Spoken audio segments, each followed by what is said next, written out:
Bonjour à tous et bienvenue pour ce nouveau Mustad Live. Je me présente rapidement. Fabrice Cavé, je suis responsable des ventes Mustad pour la France, le Maroc et quelques autres pays. Mais avant tout, je suis maréchal ferrant depuis plus de 30 ans et j'ai aussi passé 16 ans en tant que formateur sur le site du Haras du Pin. Alors aujourd'hui, après avoir regardé les messages, on a eu de nombreuses demandes pour parler du fer à l'envers. Donc je vous explique un petit peu le programme de ce Mustad Live. Je vais d'abord vous parler des applications, c'est-à-dire à quoi sert ce type de fer. Et puis ensuite, on verra un petit peu comment le poser, bien entendu, et les techniques de fabrication de ce fer. Alors technique de fabrication, pas exactement, puisqu'on n'abordera pas le côté forge. Le but aujourd'hui, c'est de vous faciliter la vie et donc de partir d'un fer mécanique. Donc, je vous montrerai à partir d'un équilibrium. J'aurais pu prendre un libéraux, mais je vous expliquerai pourquoi un équilibrium est un peu plus adapté, entre autres grâce à sa couverture plus importante en pince. Et donc à partir de cet équilibrium, eh bien, en faisant quelques modifications, on pourra aboutir à se faire à l'envers. Ça, on le verra en pratique tout à l'heure. Et puis aussi, l'avantage, c'est que je vais vous montrer une deuxième technique à partir d'un fer mécanique soudé. Donc là, on prendra un postérieur et on va faire de la soudure électrique et ça permettra d'éviter d'avoir à refaire des étampures, retirer des pinçons. On pourra se débrouiller juste en soudure électrique. C'est un petit peu l'originalité de cette méthode. Et puis on parlera aussi un petit peu des compléments qu'on peut avoir, entre autres, grâce à de nombreux éléments comme le Conformix, qui sont des bons compromis. Voilà un petit peu ce qu'on peut dire sur le programme de ce Mustad Live. Alors en ce qui concerne les applications, bon, déjà souvent c'est une demande de la part des vétérinaires.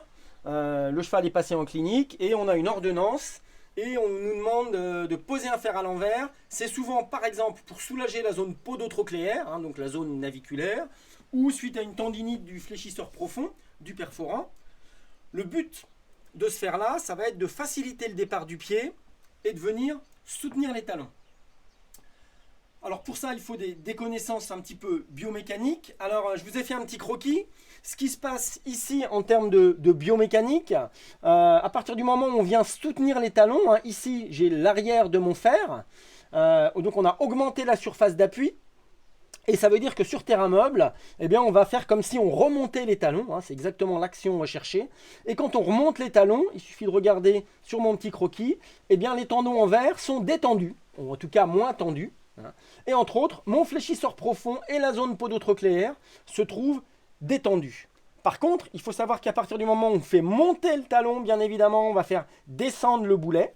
Et puis, eh bien, on va tendre tout l'appareil suspenseur du boulet, ainsi que le tendon fléchisseur superficiel.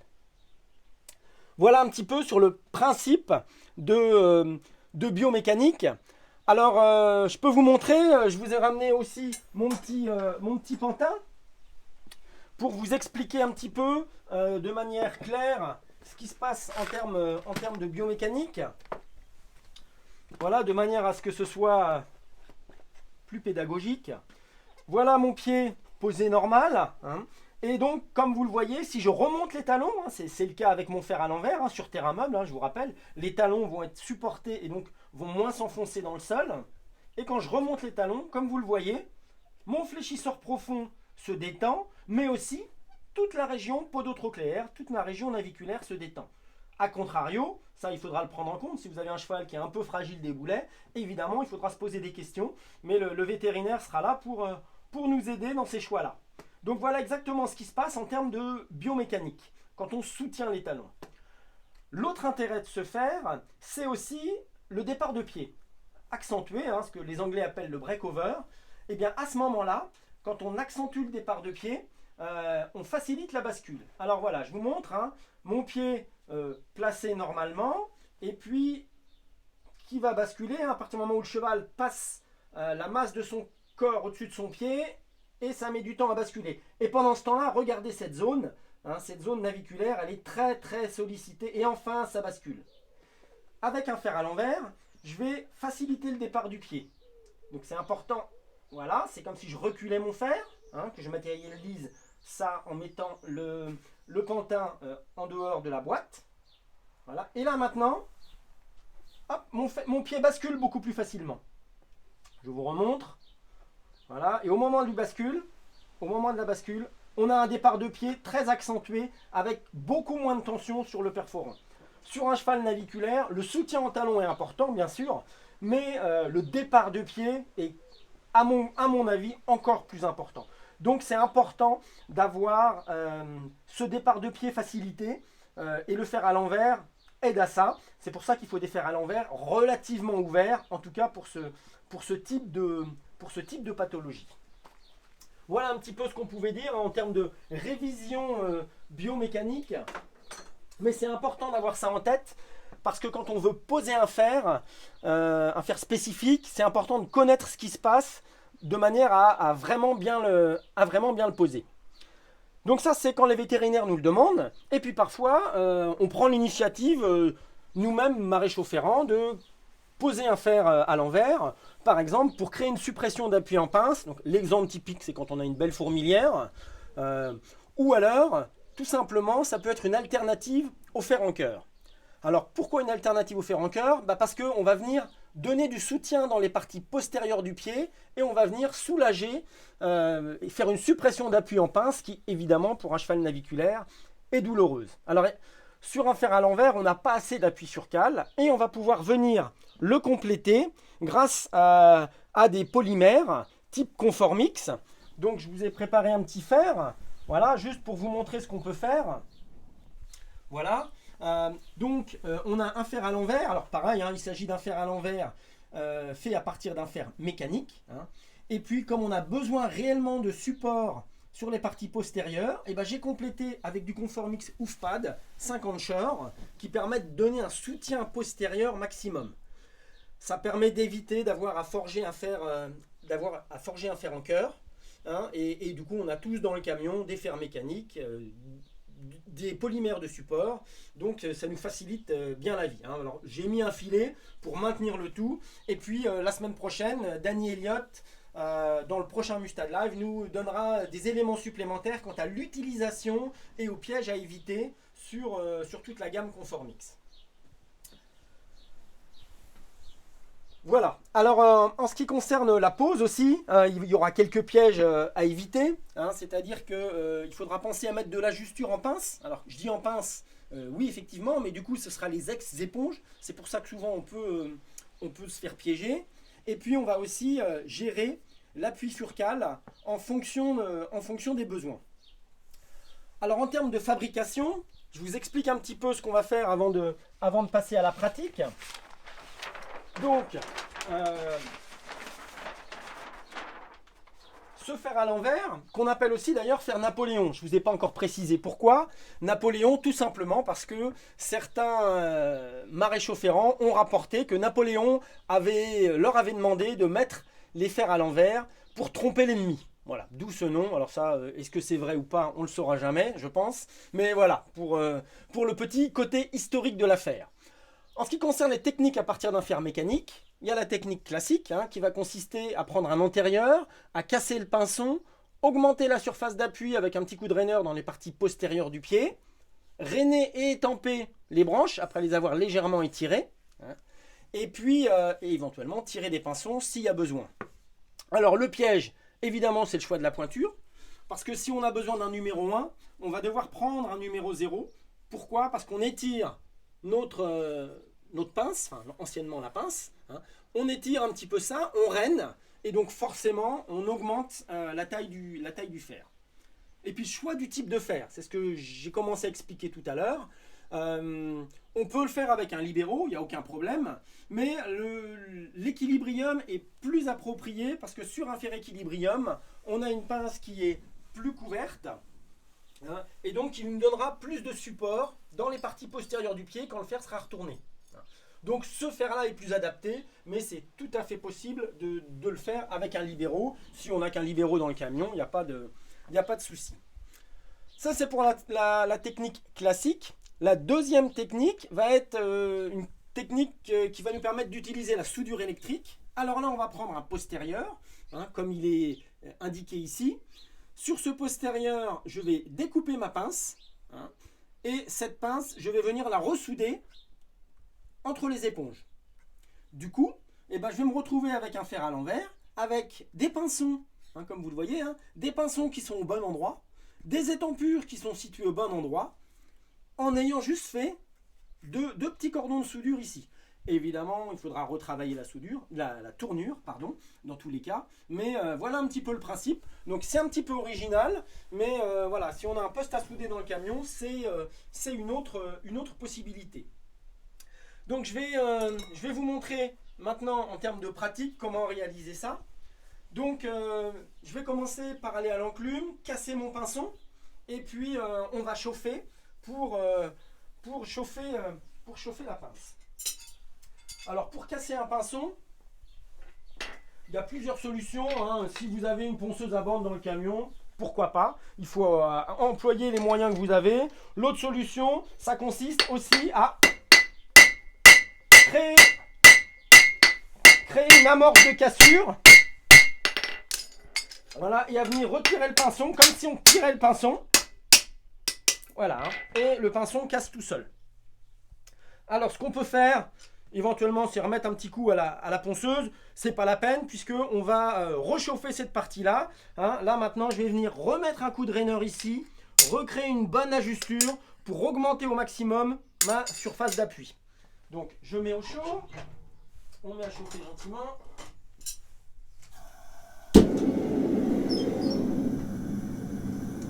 Le temps que ça chauffe, je vais pouvoir vous parler du postérieur. Donc comme je vous disais, en ce qui concerne le postérieur, hein, j'ai dessiné sur ma pince, voilà, j'ai dessiné sur ma pince ce que je vais faire, c'est-à-dire que je vais meuler, enfin plus que meuler, hein, je vais découper, tronçonner, voilà le terme exact, tronçonner cette partie pour venir la ressouder derrière. Alors, élément de sécurité, bien sûr, hein, on n'oublie pas, quand on fait ces opérations, tout ce qui est gants et lunettes, ça va assez vite. Donc j'ai déjà préparé mon fer dans l'étau et je vais venir tronçonner.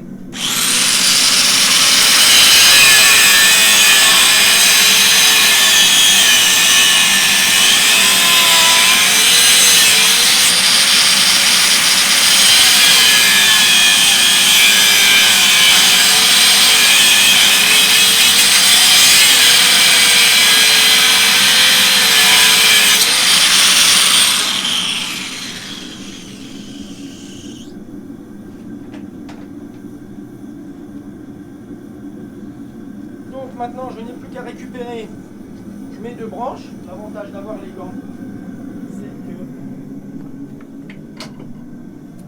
Alors, en ce qui concerne la soudure, vous voyez là, je vous ai mis volontairement mon enclume de tous les jours, hein, c'est-à-dire la petite enclume de travail. On peut facilement, pour la soudure, vous voyez, rajouter une plaque de tôle, ce qui fait qu'on pourra souder comme sur une table à souder, mais on ne va pas abîmer l'enclume. Hein, donc il faut faire attention d'avoir des très bons contacts, hein, c'est le b.a.-ba de la soudure. Donc j'ai ma petite table à enclume, ma pince à souder, et ensuite je vais pouvoir revenir placer mon fer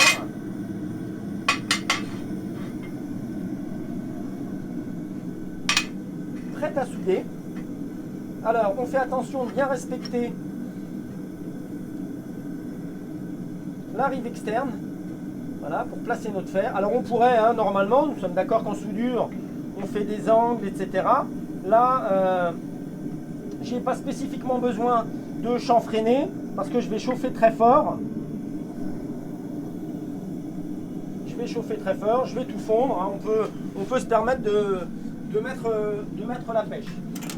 En ce qui concerne la soudure, il existe maintenant dans le commerce des postes qui s'appellent des postes inverters, qui sont très très faciles d'utilisation, qui soudent très bien et donc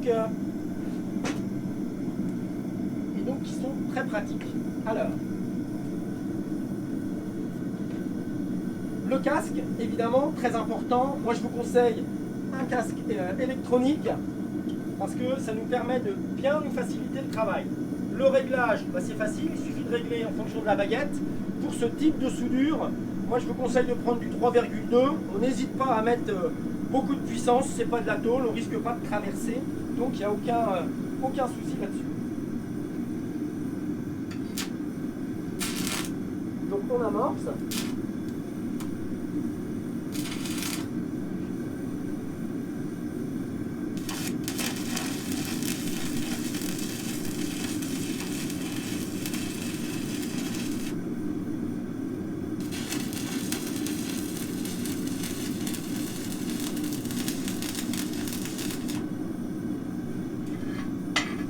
Un côté puis l'autre.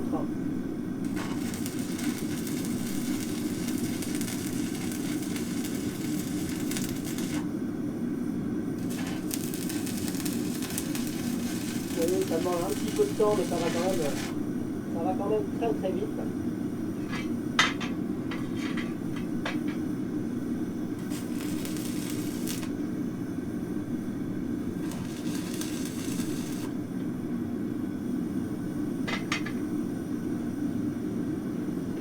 Voilà. Donc une fois que la soudure est terminée, mon fer est quasiment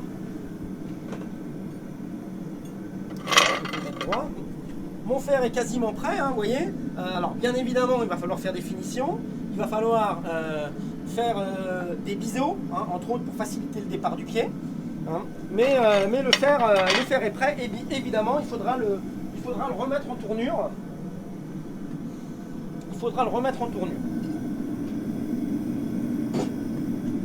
Alors, je vais le remettre au feu, on pourra l'utiliser tout à l'heure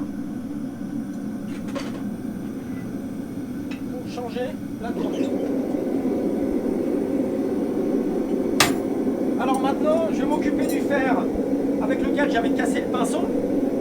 Et donc du coup, je vais venir mettre un coup de raineur sur la pince du fer et puis aussi faire de l'ajusture. Alors, qu'il s'agisse de forge de modification ou de la forge normale, on pense à préparer ces outils. Donc là, je sais que j'ai besoin de mon raineur. Donc, toutes mes affaires sont prêtes.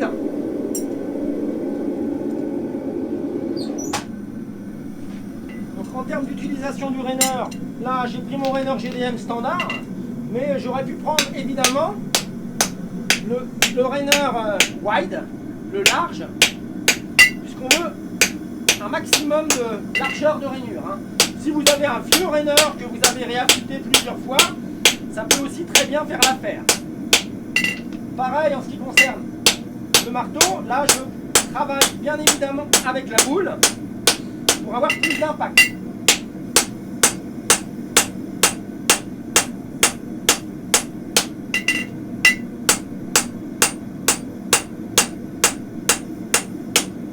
Voilà, je vérifie la profondeur de ma rainure.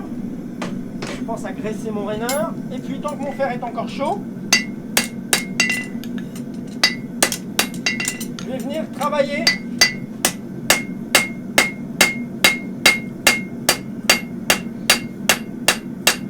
la surface de mon fer pour augmenter la surface d'appui.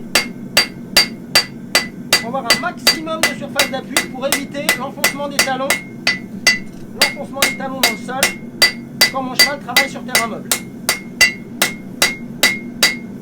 Après, on peut aussi mettre un deuxième coup de raineur, hein, bien entendu. Hein.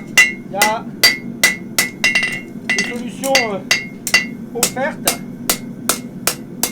qui sont à l'infini. Hein. Donc là, vous voyez, j'ai une partie postérieure qui est très très couverte. Et le fait d'avoir pris un fer équilibrium m'aide encore. Hein. Donc là, j'ai la première partie de mon fer.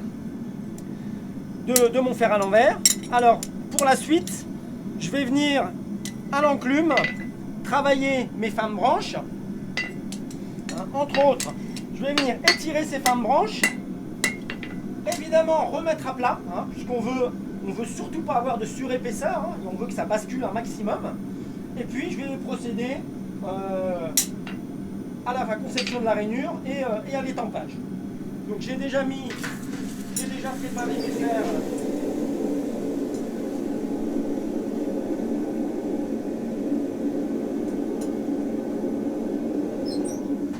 Donc là, je vais venir étirer. Moi j'avais mis mon fer au feu avant, bien entendu. Préparer un peu le travail.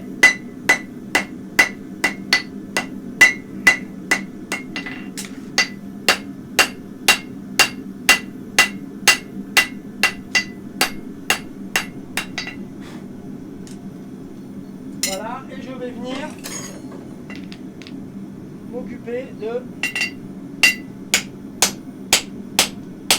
Alors, pensez à être relatif. On est sur la pince, en général, on a beaucoup de parois, hein, donc on peut se permettre de partir un peu à gras. Après, évidemment, vous ferez ça en fonction de votre cheval. Hein.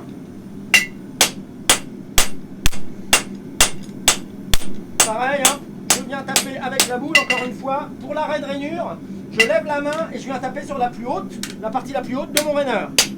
C'est ce qui va me permettre d'avoir un arrêt de rainure net et esthétique. Hein, et c'est une ferrure qu'on va vendre.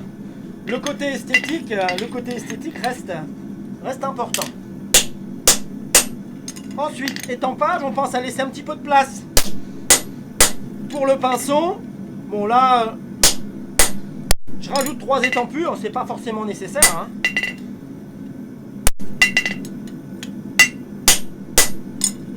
Alors on étampe, comme dit Grant, on étampe jusqu'à l'enclume, mais on n'étampe pas l'enclume.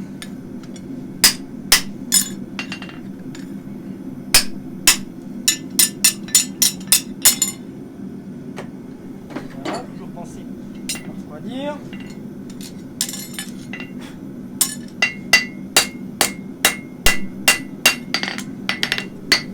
Donc là j'ai la première partie de mon... C'est vrai qu'il y a quand même un peu de travail.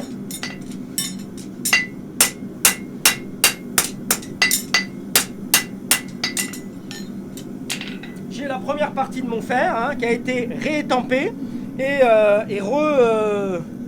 réétampé et re-rainé. Hein. Alors la rainure elle n'est pas indispensable, hein. Elle a un côté esthétique, mais elle va aussi pouvoir nous permettre, surtout si on a affaire à un fourbu par exemple, de pouvoir facilement aller chercher les clous avec une pince arrache-clous. Donc c'est aussi un côté très pratique. Mais la rainure elle n'est pas forcément obligatoire. Voilà. L'étape suivante, bien évidemment, ça va être de faire la même chose sur la deuxième branche. Je ne vais pas le faire parce que vous venez de me voir, donc j'ai préparé un fer au feu pour la suite. Et donc l'étape suivante, une fois qu'on a rainé nos 2 branches, ça va être de tirer les pinçons. Alors pour tirer les pinçons, moi j'aime bien faire ça au bot punch, parce que ça nous facilite la vie. Hein.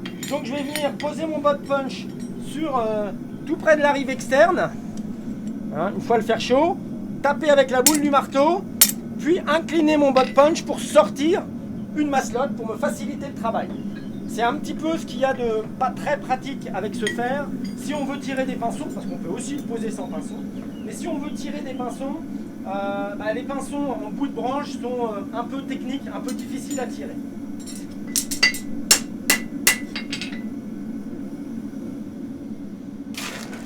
Donc j'ai un fer que j'avais préparé.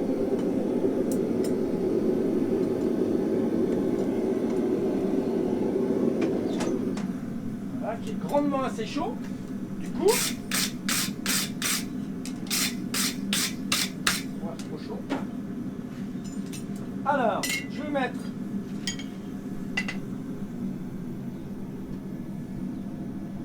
mon coup de bot punch.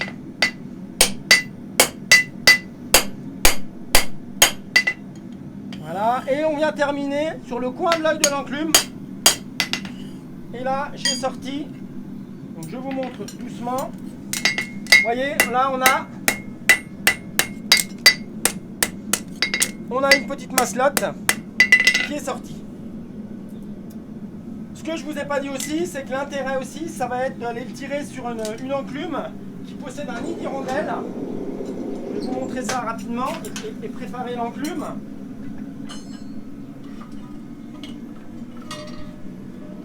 On peut couper le poste à souder maintenant. Et cette enclume-là, qui est une enclume pour les maréchaux, faite par un maréchal, avec un nid d'hirondelle, avec un carré, un rond pour pouvoir déboucher facilement. Hein, merci à Denis pour cette enclume. Et donc du coup, cette enclume, elle va me permettre de venir tirer un pinçon sur le nid d'hirondelle facilement. Donc,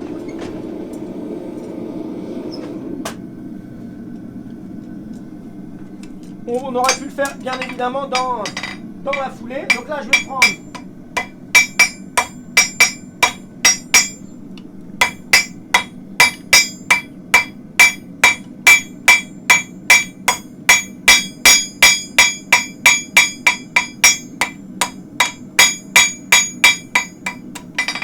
Alors le fer a tendance toujours à se vriller parce qu'on est en bout de branche. Mais on arrive à avoir des pinceaux. Alors il n'y a pas besoin de pinceaux très gros, hein. Il vaut mieux avoir un pinceau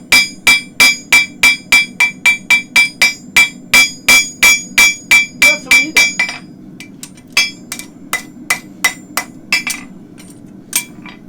Voilà mon pinceau. Alors là j'ai tiré le pinceau le plus facile parce que j'entenaille en pince. Pour le pinceau suivant, ça va être un petit peu plus délicat, tout simplement parce que c'est mes outils, voir. Tout simplement parce que j'ai déjà préparé hein, avec le bob punch, mais je vais devoir venir entenailler en diagonale pour venir tirer le pinceau, alors soit ici, soit sur le nid d'hirondelle, hein, mais ici. Donc il faut faire attention à venir entenailler de cette manière-là. C'est à mon avis le plus facile. Donc je vais le remettre au feu.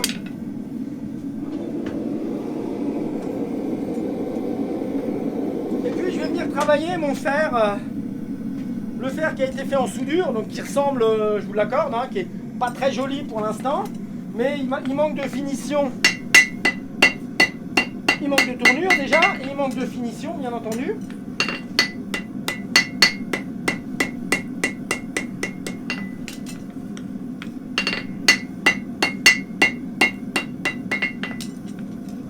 Redresse un petit peu. Donc on a toujours une branche interne, une branche externe, hein, comme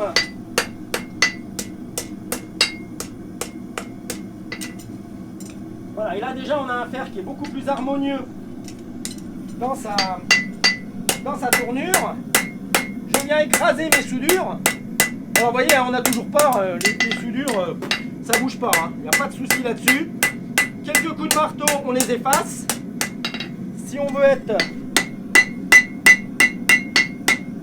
un peu précis et un peu finisseur, hein, pour faire de la finition, parler correctement, éventuellement aller remettre un petit coup de soudure. Et là, il va nous rester hein, à venir meuler mes soudures. Hein, il va falloir venir meuler les soudures et puis meuler mes éponges pour avoir un beau biseau. Hein, tout ça pour arriver à un résultat final très propre, hein, comme celui que je vous ai préparé. Voilà, hein, ce même fer, une fois terminé, là je l'ai juste repassé au feu.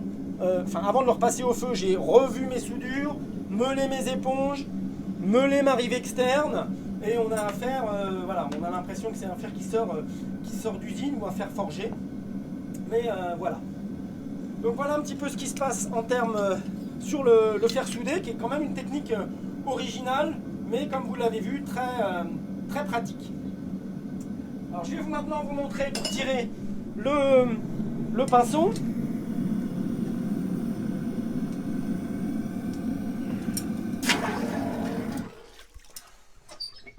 Et puis il nous restera à faire quelques finitions. C'est pareil. Toujours un petit peu chaud. Donc comme je vous disais, moi je préfère aller le tirer sur mon enclume de tous les jours avec ce fameux nid d'hirondelle. On entenaille en travers et on vient tirer le pinceau avec la boule.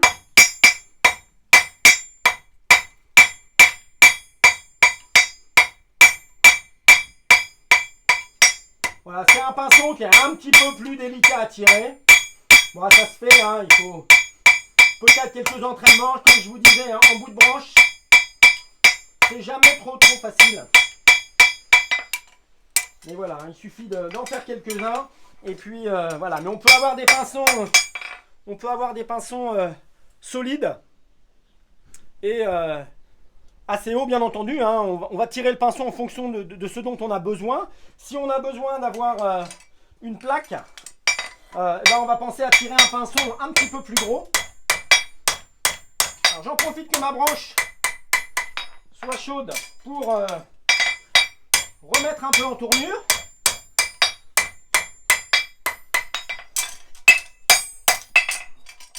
Voilà, et l'étape suivante, ça va être de faire du travail à la meule Mon fer a été réétampé, re-rainé. Voilà, et donc on va pouvoir terminer à l'étau. Vider les pinceaux. Là, c'est du travail de tous les jours, hein, bien entendu. Voilà, et là je vais le refroidir pour pouvoir aller travailler. Alors, soit à la ponceuse à bande, soit tout simplement avec une meuleuse d'angle. Pourquoi une meuleuse d'angle? Parce que si on veut diminuer la surface d'appui dans les parties avant du fer, hein, c'est-à-dire les ex-éponges, on peut faire une chasse. Alors chasse qu'on peut faire avec un raineur pour ceux qui forgent, voilà, et vous connaissez bien ce système. Moi aujourd'hui je vous propose de faire des choses très pratiques, et donc avec cette meuleuse on va venir faire une chasse. Vous allez voir, ça a l'avantage d'être très rapide et de donner un résultat très propre. Et du coup, on va le voir, ça nous mettra un profil en V qui nous permet de favoriser l'enfoncement du pied dans le sol. Donc, hop, je place le fer dans l'étau et puis je vais venir d'abord une paire de gants comme d'habitude, des lunettes de protection parce que notre santé est importante, et je vais venir travailler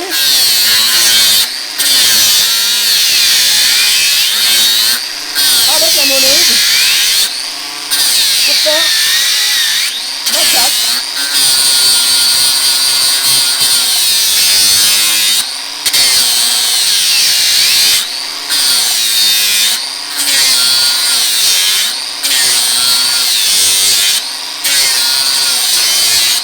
Voilà, et évidemment de l'autre côté, je vais venir faire un chanfrein,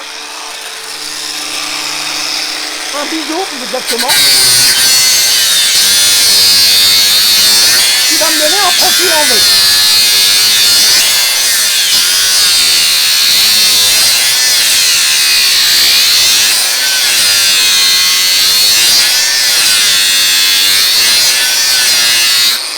Voilà. Donc là, en faisant un gros plan sur la branche, on voit qu'effectivement, on a ce profil en V qui a été fait, vous voyez, j'ai été très rapide.